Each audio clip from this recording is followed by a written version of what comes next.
আসসালামু আলাইকুম বন্ধুরা, সকালে কেমন আছেন? শুক্রবার মানে স্পেশাল দিন, স্পেশাল কিছু করা, তাই আজকে চিকেন বিরিয়ানি রান্না করব। এখানে আমি পরিমাণ মতো তেল, পেঁয়াজ, রসুন বাটা, পেঁয়াজ বাটা, আদা বাটা, বাদাম, হলুদ, মরিচ, মশলা সব একসাথে দিয়েছি, জিরের গুঁড়ো, সব কিছু দিয়ে একটু কষিয়ে নিব। পরিমাণ মতো লবণ দিব,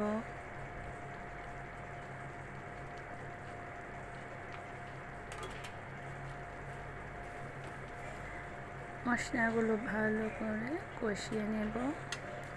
এখানে আমি আগে ডাল আর আলু দেব। ডাল আলুগুলো ভালো করে সেদ্ধ হয়ে আসলে পরে আমি মুরগি আর চাউলের মধ্যে মুরগিগুলো দিয়ে দিব।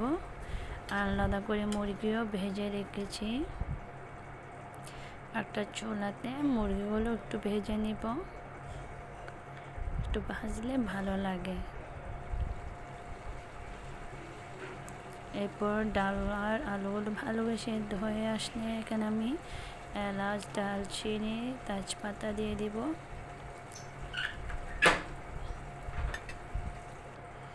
ভালো করে নেড়ে চেড়ে রান্না করে নেব। এরপর আরেকটা হাঁড়িতে আমি পরিমাণ মতো তেল দিয়েছি আর চাউলগুলো দিয়ে দিলাম।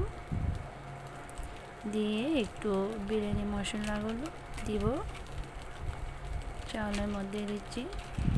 অন্য মশলা সব ডাল আর আলুর সাথে দিয়ে দিচ্ছি, আর এগুলো সব এখানে ঢেলে দেব।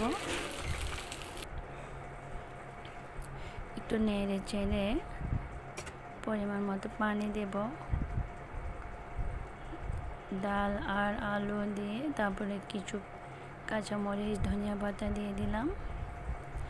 এগুলো একটু হয়ে আসলে তারপরে আমি চিকেনগুলো দিয়ে দেবো, কারণ চিকেনগুলো অলরেডি সেদ্ধ করা আর ভেজে রেখেছিলাম।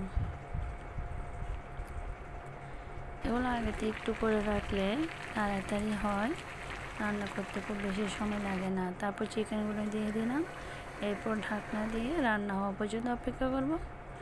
আমার বিরিয়ানি রান্না হয়ে গেছে। দেখতে কেমন হয়েছে বলবেন। দারুণ টেস্ট হয়েছে, আমাদের কাছে ভালো লেগেছে। আপনাদের কাছে ভালো লাগলে জানাবেন। ধন্যবাদ সকলকে। আপনারা যদি আপনাদের মূল্যবান কমেন্ট করেন, গঠনমূলক কমেন্ট করেন, আর আমার রান্নাটা ভালো হয়েছে কি খারাপ হয়েছে এগুলো বলেন, তাহলে খুশি হব। সবাইকে ধন্যবাদ।